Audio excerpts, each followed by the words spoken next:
زندگی ائمه علیهم السلام رو که 250 سال طول کشیده زندگی یک انسان به حساب بیارید. یک انسان 250 ساله از هم جدا نیستن، كلهم نور واحد. اعوذ باللہ من الشیطان الرجیم، بسم اللہ الرحمن الرحیم، الحمد للہ رب العالمین، والصلاة والسلام علی خیر خلق محمد وآلہ الطیبین الطاہرین المعصومین۔ ناظرین گرامی قدر، مومنین محترم، السلام علیکم ورحمۃ اللہ وبرکاتہ۔ رحبر معظم کی مشہور و معروف کتاب 250 سالہ انسان پر لیکچرز کے سلسلے کے حوالے سے ایک دفعہ دوبارہ آپ کی خدمت میں حاضر ہیں۔ آپ کے انتہائی شکر گزار ہیں کہ آپ نے ایک دفعہ پھر ہمیں جوائن کیا۔ آج کے اس لیکچر میں ہم اس کتاب کی باب کے حوالے سے گفتگو کریں گے جو کہ امام صادق علیہ السلام کے بارے میں ہے۔ آپ کی خدمت میں عرض کیا تھا کہ امام کی زندگی کا ایک راز ہے، تمام ائمہ کی زندگی کا راز، اور یہ وہ راز ہے کہ جسے اماموں نے منع کیا ہے کہ آشکار نہ کیا جائے، اور لعنت کی ہے ان اشخاص پر کہ جو اس راز کو جو ہے وہ آشکار کریں۔ یقیناً جو ہے وہ رحبر معظم کہتے ہیں اس دور میں اس راز کو آشکار کرنے والا لعنت کا مستحق تھا، لیکن آج یہ راز جو ہے وہ ضروری ہے لوگوں کے سامنے جو ہے وہ پیش کیا جائے تاکہ لوگوں کو پتہ چلے کہ ہمارے ائمہ کی جو ہے وہ سیرت کیا رہی ہے، ہماری ائمہ کی جدوجہد کا محور و مرکز اور بنیادی ہدف جو ہے وہ کیا رہا ہے۔ اور وہ راز کیا تھا؟ وہ راز یہ تھا کہ امام صادق علیہ السلام نے حکومت اسلامی قائم کرنی ہے۔ امام صادق علیہ السلام نے، کیونکہ اب تشکیلات اتنی مضبوط ہو چکی ہیں تشیع کی، اور اتنا امامت کا پیغام ہر جگہ پہنچ چکا ہے، اس وقت جو ہے وہ خراسان میں، اس وقت کے ایران میں، اس وقت کے افغانستان میں اور مراکش میں، حجاز میں، کوفہ میں، عراق میں، حتیٰ شام میں امام کے جو ہے وہ تشکیلات سے مربوط افراد موجود تھے، اور ہر جگہ جو ہے وہ امامت کا پیغام پہنچ چکا تھا۔ لہٰذا جو ہے وہ اب یہ وقت آ چکا تھا کہ اب جو ہے وہ امام باقاعدہ مدینہ سے جو ہے وہ افراد کو پورے عالم اسلام سے جمع کریں مدینہ میں، اور وہاں سے جو ہے وہ حرکت کریں شام کی طرف، اور شام کی حکومت کو گرا کر اپنی حکومت مدینہ میں واپس قائم کریں۔ یہ ہے راز امام میں صادق علیہ السلام کی زندگی کا، کہ امام صادق علیہ السلام نے ایک قیام کرنا تھا کہ جو قیام اس کے نتیجے میں بنی امیہ کی حکومت گر جاتی ہے اور امام صادق علیہ السلام کے پاس حکومت آ جاتی۔ لہٰذا ہم دیکھتے ہیں کہ قائم آل محمد کی تعبیر آپ کے لیے استعمال کی گئی ہے۔ امام باقر علیہ السلام نے آپ کو قائم آل محمد کہا ہے۔ یہ روایات میں جو قائم آل محمد استعمال ہوا ہے، رحبر معظم کہتے ہیں کہ یہ صرف امام زمان علیہ السلام سے مخصوص نہیں ہے، بلکہ ہر امام جو ہے وہ قائم آل محمد تھا۔ اس سے مراد اہل بیت میں سے ہر وہ معصوم ہے کہ جو ائمہ کی حکومت کو اور الہی حکومت کو قائم کرنے کے لیے قیام کرے، اور اس قیام کے نتیجے میں جو ہے وہ حکومت اسلامی جو ہے وہ قائم ہو جائے۔ اس سے مراد ہر وہ شخص ہے۔ امام زمان اسلام بھی اسی لیے قائم آل محمد ہے کہ وہ حکومت اسلامی آ کے قائم کریں گے، اور امام صادق علیہ السلام کو بھی اسی لیے قائم آل محمد کہا جاتا تھا کیونکہ امام صادق علیہ السلام نے بھی حکومت کے قیام کے لیے، حکومت کو قائم کرنے کے لیے قیام کرنا تھا، اور جنگ کے ذریعے سے بنی امیہ کا تختہ الٹا کے اور پھر حکومت جو ہے وہ اسلامی حکومت کو، علوی حکومت کو واپس جو ہے وہ پلٹانا تھا۔ امام کو ہم دیکھتے ہیں کہ امام اہل جہاد ہیں، اہل مبارزہ ہیں، امام اہل علم و دانش ہیں، اور امام اہل تشکیلات ہیں۔ یہ تین چیزیں امام کی جو ہے وہ خصوصیات ہیں، اور ہم امام کی زندگی کے 2 مراحل بھی جو ہے وہ دیکھتے ہیں کہ یہ ساری خصوصیات جو ہے امام کی 2 مراحل میں، آپ کی زندگی اور آپ کی امامت کے 2 مراحل میں جو ہے وہ یہ پائی جاتی ہیں۔ وہ مراحل 2 کون کون سے ہیں؟ ایک مرحلہ وہ مرحلہ ہے کہ جب امام باقر علیہ السلام کا 114 ہجری میں جو ہے وہ ان کی شہادت ہوتی ہے، تب سے لے کے بنی امیہ کے سقوط تک، ان کی حکومت گرنے تک، اور منصور کی حکومت شروع ہونے تک، منصور عباسی کی حکومت شروع ہونے تک، یہ 10 سال ہیں امام کی زندگی کا پہلا مرحلہ۔ یہی وہ 10 سال ہیں کہ جس کے بارے میں کہا جاتا ہے کہ یہ وہ ہے کہ جس میں امام کو نسبتاً آسانی ملی، اور جہاں پہ کیونکہ بنی امیہ کی حکومت جو ہے وہ اس وقت اپنی پریشانیوں میں، اپنی مشکلات میں اور اپنی عیش و نوش میں جو ہے وہ لگی ہوئی تھی، لہٰذا یہاں پہ امام کے لیے نسبتاً آسان ہوا کہ یہاں پہ وہ اپنا قیام اور اپنی تبلیغ اور اپنی جو مختلف تشکیلات وغیرہ ہے اس کے حوالے سے جو ہے وہ کام کر سکے۔ اور دوسرا دور جو ہے وہ منصور کی خلافت سے لے کے آپ کی شہادت تک ہے۔ اگرچہ ہشام بھی جو ہے وہ کم خطرناک نہیں تھا، لیکن بہرحال وہاں پہ بنی امیہ کے دور کے آخری حالات ایسے تھے کہ یہاں پہ امام کے لیے نسبتاً آسانی سے کام امام کر سکتے تھے، اور اس سے پہلے امام سجاد اور امام باقر علیہ السلام نے اتنی زیادہ تشیع کو آگے لے آئے تھے، اتنا زیادہ کہ اب جو ہے وہ وقت آ چکا تھا کہ امام صادق علیہ السلام کھل کے جو ہے وہ قیام کے لیے کام کر سکے۔ لیکن جو بنی عباس کی جب حکومت آتی ہے تو کیونکہ بنی عباس جو ہے یہ وہ لوگ ہیں کہ جنہوں نے حقیقی انقلاب کو ہائی جیک کیا، یہ وہ لوگ ہیں جیسے آپ کی خدمت میں عرض کیا کہ مکتبی افراد کے لیے کچھ محدودیتیں ہوتی ہیں جو غیر مکتبیوں کے لیے نہیں ہوتی۔ مکتبی افراد، مکتبی جو تحریکیں ہوتی ہیں وہ کچھ اقدار کا خیال رکھتی ہیں، ان اقدار سے کبھی بھی پیچھے نہیں ہٹتی، لیکن غیر مکتبی تحریکیں وہ جو ہے وہ اقدار کو پامال کر دیتی ہیں۔ لہٰذا ہمیشہ اس طرح ہوتا ہے کہ انقلاب کو اس طرح کے لوگ ہائی جیک کر دیتے ہیں، اور انقلابوں کی نظر میں راستے میں یہ خطرہ رہتا ہے۔ اور یہاں پہ بھی ہم دیکھتے ہیں کہ اس وقت کی عوام حتیٰ حکومت بنی عباس کی بننے کے 30-40 سال بعد تک بھی یہ سمجھ نہیں سکی کہ ہمارے ساتھ کیا کھیل ہو چکا ہے، ہمارے ساتھ یہ اس نام پہ کہ ہم جو ہے وہ آل علی کی حکومت واپس لے کے آئیں گے، علوی حکومت واپس لے کے آئیں گے، دوبارہ وہی حکومت جو ہے وہ واپس لے آئے ہیں کہ جو بنی امیہ سے بھی بدتر ہے۔ بہرحال ہم اگر امام صادق علیہ السلام کی زندگی کے 3 اہداف دیکھیں، اہم ترین اہداف، تو وہ کیا ہے؟ ایک ہدف ہے مسئلہ امامت کو صحیح طرح سے لوگوں میں اس کی تشریح کرنا کہ مسئلہ امامت کیا ہے، اس کی توضیح دینا، اس کی وضاحت کرنا، اس سے لوگوں کو آگاہ کرنا، اور اس کے ساتھ ساتھ اسی ہدف میں کیا ہے کہ امام کی بھی صحیح امام کی بھی شناخت کرانا، یہ پہلا ہدف ہے۔ دوسرا ہدف یہ ہے کہ وہ جو حقیقی اسلامی معارف اور احکام ہے جو شیعہ فقہ کی روش کے مطابق ہیں، جو اس خاص روش سے جو ہے وہ آئے ہیں، ان کو جو ہے وہ لوگوں میں جو ہے وہ بیان کرنا۔ اور تیسرا جو ہدف ہے وہ خود تشیع کی جو تشکیلات ہیں ان کو جو ہے وہ پروان چڑھانا اور ان کو مضبوط کرنا۔ پہلا مسئلہ اگر ہم دیکھیں تو ہم دیکھتے ہیں کہ امام صادق علیہ السلام جو ہے وہ مختلف مقامات پر کھل کر نہ صرف یہ کہ امامت کی تشریح فرماتے ہیں کہ امامت کیا ہے، بلکہ اپنی امامت کی جانب دعوت دیتے ہیں۔ یہ امامت کی جانب جو امام صادق علیہ السلام دعوت دے رہے ہیں، اس سے معلوم ہوتا ہے کہ وہ بنیادی سارے کام کر لیے گئے ہیں کہ جن کاموں کے بعد اب امام کا تعارف کروانا ہے کہ وہ امام جس نے حکومت کرنی ہے، وہ امام جس نے قیام کرنا ہے، اور جس نے ظالموں سے اور طاغوتوں سے حکومت چھیننی ہے وہ کون ہے۔ اگر یہ قبل از وقت کر دیا جائے تو یہ جو ہے وہ حکمت کے خلاف ہے، لیکن اب کیونکہ سارے مقدمات فراہم ہو چکے ہیں، اب تشیع جو ہے وہ طاقتور ہے، اب جو ہے وہ عالم اسلام کے گوش و کنار میں امام کی تشکیلات سے مربوط افراد موجود ہیں جو امام کے ایک حکم پر جان تک قربان کرنے کے لیے تیار ہیں۔ لہٰذا اب امام صادق علیہ السلام جو ہے وہ اپنی حکومت کی قیام کے لیے جدوجہد جو ہے وہ کر سکتے ہیں اور بتا سکتے ہیں کہ امام کون ہے، حقیقی امام جو ہے وہ کون ہے، امام کا تعارف کروا سکتے ہیں۔ لہٰذا ہم دیکھتے ہیں کہ مختلف جگہ پہ امام کھل کر بیان کرتے ہیں کہ اے لوگو، امام علیہ السلام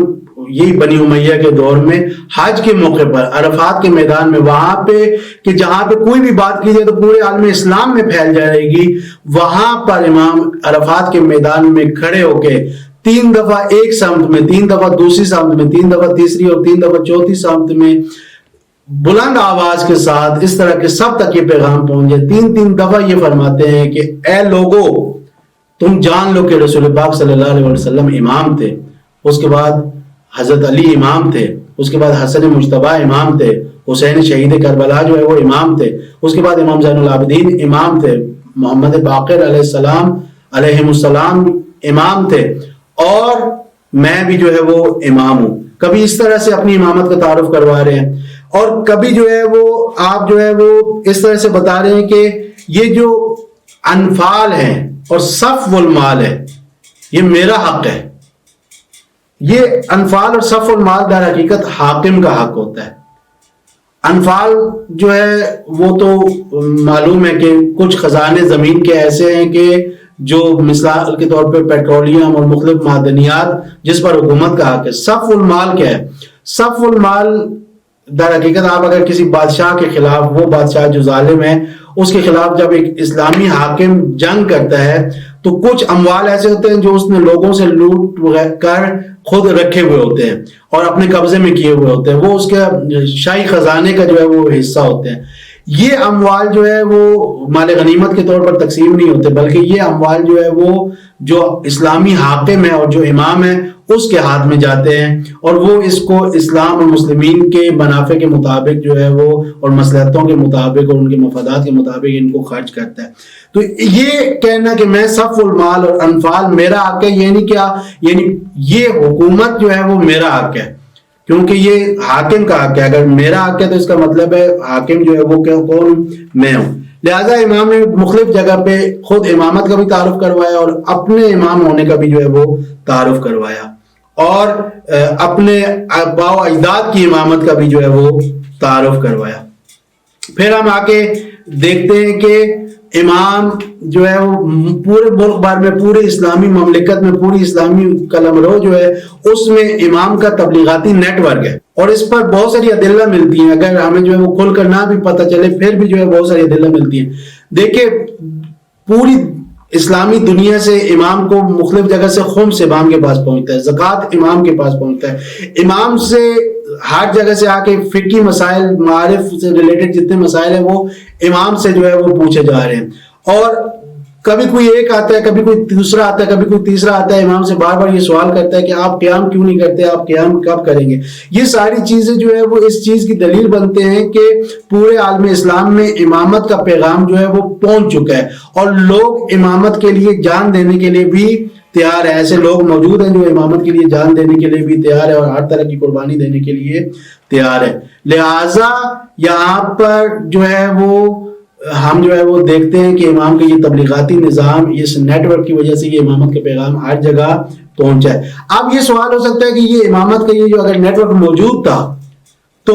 پھر جو ہے وہ اس کا ذکر ہمیں تاریخ میں کیوں نہیں ملتا؟ اس کا ذکر تاریخ میں مختلف وجوہات کی وجہ سے نہیں ملتا. ایک اس کی وجہ یہ ہے کہ یہ ظاہری بات ہے ایک ایسی تحریک تھی کہ جس میں رازداری جو ہے اس پہ بہت زیادہ اصرار تھا. لہٰذا رازداری کا یہ تقاضا تھا کہ جب تک اگر حکومت کامیاب نہیں ہوتی تب تک جو ہے وہ اس راز کو راز ہی رکھا جائے، اور جو بھی اس کو اتنی سخت یہاں پہ امام کی طرف سے جو ہے وہ مذمت تھی اس راز کو آشکار کرنے والے اور برملا کرنے والوں کے حوالے سے، کہ ان کے بارے میں جو ہے اللہ کی لعنت کا مستحق ان کو قرار دیا گیا تھا. دوسری جانب حکومت بھی جو ہے وہ کن کے ہاتھوں میں تھی؟ مورخ کون ہے؟ لہٰذا وہ ان چیزوں کو ضرور کہاں لکھیں گے؟ اور یہاں پہ تقیہ کی بھی جو ہے وہ بہت زیادہ ضرورت تھی.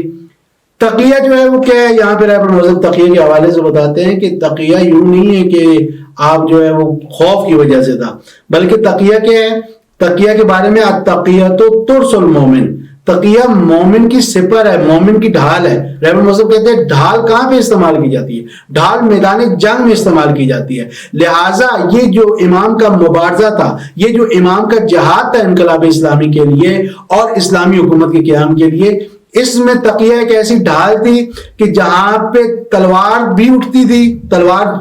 اٹھتی تھی لیکن دشمن کو نہ وہ تلوار نظر آتی ہے، نہ اس تلوار کے پیچھے ہاتھ نظر آتا ہے، نہ وہ تلوار اٹھتی ہوئی نظر آتی ہے، نہ وہ تلوار جو ہے وہ واپس پلٹتی ہوئی وار کرتے ہوئے نظر آتی ہے، بس اس کا درد محسوس ہوتا ہے. یہ ہے تقیہ، کہ جہاں پہ اسٹریٹجی اس طرح سے اپنائی جاتی ہے کہ دشمن جو ہے اس کو معلوم بھی نہیں ہوتا کہ مجھے کہاں سے جو ہے وہ مجھ پہ وار ہو رہا ہے. یہ جو ہے وہ ایک چیز. دوسری جو ہے وہ امام کی علمی تحریک. علمی تحریک جیسے آپ کی خدمت میں عرض کیا کہ یہ جو علمی تحریک ہے، کیونکہ اس وقت بہت سارے انحراف آ چکے تھے، بہت ساری تحریفیں ہو چکی تھیں، اور اس کی مختلف وجوہات ہیں جو آپ کی خدمت میں عرض بھی کی ہے کہ علماء اس وقت جو دین شناس لوگ تھے وہ اس میں تحریف کرتے تھے. تحریف جو ہے وہ کیونکہ دیکھیے خلافت جو ہے یہ ایک دینی منصب تھا، اس میں دین اور دنیا جدا نہیں تھے. یوں نہیں تھا کہ یہ صرف جو ہے وہ حکومت داری ہو، صرف حاکمیت کرنی ہو، صرف جو ہے وہ حکومت کا نظم و نسق چلانا ہو، بلکہ اس میں جو ہے وہ لوگوں کے دین سے ریلیٹڈ مسائل بھی جو ہے اس کی طرف بھی، کس کی طرف رجوع کرنا تھا؟ خلیفہ کی طرف. تو بنی امیہ اور بنی عباس کے جو خلیفہ تھے وہ اکثر و بیشتر جو ہے وہ دین سے آری تھے، خالی تھے، بالکل خالی دست تھے. ان کے جو ہے وہ دین کا علم ان کو نہیں تھا. اب علماء کو اور محدثین کو اور راویوں کو اپنے ساتھ کیوں ملاتے تھے؟ تاکہ یہ جو دین اور دنیا کے درمیان جدائی والا تھا اور دینی پہلو کا جو خلا تھا اس خلا کو پور کر سکے، کہ یہ نہ ہو سکے کہا جا سکے کہ دین اور دنیا اس حکومت میں جدا ہو گئی، لہٰذا یہ ایک اسلامی حکومت نہیں ہے۔ خود تو جانتے نہیں تھے، لہٰذا علماء کو جو ہے وہ ساتھ رکھتے تھے۔ اور دوسرا یہ کہ یہ علماء جو ہے وہ کیونکہ یہ دین شناس تھے، یہ لوگوں میں معتبر تھے، تو یہ جو بھی دین کے نام پہ پیش کریں گے لوگ اس کو قبول کریں گے، تو ان کے ذریعے سے دین میں تحریف جو ہے وہ کی جاتی تھی۔ اب امام علیہ السلام کا جو یہ علمی مبارزہ ہے، یہ جو علمی جدوجہد ہے، یہ در حقیقت کیا ہے؟ اس کے لیے ہم لفظ بھی مبارزہ کا استعمال کریں، یہ در حقیقت ایک جہاد ہے۔ یہ صرف احکام اور معارف بیان کرنا نہیں ہے بلکہ یہ جہاد ہے۔ اسی لیے ہم دیکھتے ہیں کہ بنی عباس منصور جو ہے وہ اس کئی بار مانے ہوا اس چیز سے، اور کئی بار اس نے آپ کو روکا اور آپ کا یہ جو درس و تدریس کا سلسلہ تھا اس کو ختم کیا۔ کیوں؟ اس لیے کہ دو چیزیں یہ جو ہے وہ اس سے اہداف حاصل ہوتے تھے۔ ایک، کیونکہ حاکم کے لیے ضروری ہے، حاکم اسلامی کے لیے وہ دین کا علم رکھتا ہو، تو اس کے ذریعے سے امام علیہ السلام جو ہے وہ اپنے اس درس و تدریس کے ذریعے سے بلکہ حتی کھل کر بھی بیان کرتے تھے کہ حاکم جو ہے وہ یہ حکومت کے قابل نہیں ہے، کیونکہ یہ علم دین جو ہے وہ نہیں رکھتے، یہ دین کو نہیں جانتے، دین کا علم نہیں رکھتے، اور ہم اس کے اہل ہیں کیونکہ ہم دین کے عالم ہیں، ہمارے گھروں میں دین نازل ہوا ہے، ہم جو ہے وہی جو ہے وہ خاندان نبوت میں سے، تو لہٰذا ہم جو ہے وہ اس کی جو ہے وہ اہلیت رکھتے ہیں۔ ایک چیز یہ، دوسرا تحریفوں کا مقابلہ، وہ تحریفیں کہ جو کیا تھی، جو پشت پناہ تھی، جو حامی تھی، جس کی وجہ سے، جس پر اس حکومت کی طاغوتی حکومت کی بنیاد کھڑی تھی، اور اس کا مقابلہ کرنے کے لیے حقیقی معارف بیان کرنا اور وہ فقہ بیان کرنا کہ جو حقیقی فقہ ہے، کیونکہ ہمیشہ یہ مسئلہ رہا ہے کہ ایک انحرافی دین رہا ہے اور ایک حقیقی دین رہا ہے۔ انحرافی دین ہمیشہ درباری دین رہا ہے، ہمیشہ دربار کی خدمت میں رہا ہے۔ اس کے مقابلے میں حقیقی دین کی پہچان جو ہے یہ خود ایک جدوجہد ہے تاکہ اس انحرافی دین کو شکست دی جا سکے اور جو یہ جڑیں ہیں اس حکومت کی وہ کھوکھلی کی جا سکے۔ اور تیسرا اور آخری کام جو امام کا جو ہے وہ کیا ہے؟ وہ شیعہ تشکیلات ہے۔ امام علیہ السلام نے پورے عالم اسلام میں ایسی شیعہ تشکیلات جو ہے وہ قائم کی کہ جو ان افراد پر مشتمل تھی کہ جو مومن تھے، جو مکتبی تھے، جو انقلابی تھے، جو خالص تھے، جو فداکار تھے، ایثارگار تھے، ایثار کرنے کے لیے تیار تھے، اپنی جان تک قربان کرنے کے لیے تیار تھے، ایسے تھے کہ جن کے لیے مکتب ہی ان کی زندگی کا سب ہم و غم اور سارا ہدف تھا۔ ایسے افراد جو ہے وہ امام کے تربیت پا کے امام کے شاگردوں میں سے پورے عالم اسلام میں پھیل چکے تھے، مدینہ میں، عراق میں، حتی شام میں، اس وقت کے ایران میں، اس وقت کے افغانستان میں، مراکش میں، افریقہ میں، ہر جگہ جہاں جہاں قلمرو اسلامی تھی، ہر جگہ امام کا یہ جو تشکیلاتی نیٹ ورک تھا وہاں پہ موجود تھا، اور یہ آمادہ تھا ہر وقت کہ کس وقت امام حکم دیں اور ہم جو ہے وہ قیام کریں اور قیام کر کے جو ہے وہ آگے بڑھیں۔ البتہ جیسا کہ آپ کی خدمت میں عرض کیا، وہ قیام جو امام نے کرنا تھا اس قیام کو بنی امیہ نے ہائی جیک کر لیا، اور پھر جب بنی امیہ آئے تو انہوں نے امام پر اتنی زیادہ سختی کی کہ اب امام علیہ السلام جو ہے وہ بہت ساری جگہوں پہ امام نے اسی قیام کو جو پہلے کھلا اس کے لیے تیاری کر رہے تھے، اب اس کو تقیہ کر کے اور اس کو بہت ساری جگہوں پہ جو ہے وہ چھپا کے اور رازداری کے ذریعے سے اس قیام کے لیے کوششیں جو ہے وہ امام کی جاری رہی۔ یہ جو ہے وہ امام صادق علیہ السلام کے حوالے سے کچھ عرائض تھے۔ ایک دفعہ پھر آپ کی شکر گزار ہیں کہ آپ نے ہم سے جوائن کیا، ہم آپ کے فیڈ بیک، آپ کے کومنٹس کے منتظر ہیں۔ اللہ تعالیٰ آپ کا حامی و ناصر ہو۔ والسلام علیکم ورحمۃ اللہ وبرکاتہ۔ زندگی ائمه علیهم السلام رو که 250 سال طول کشیده زندگی یک انسان به حساب بیارید.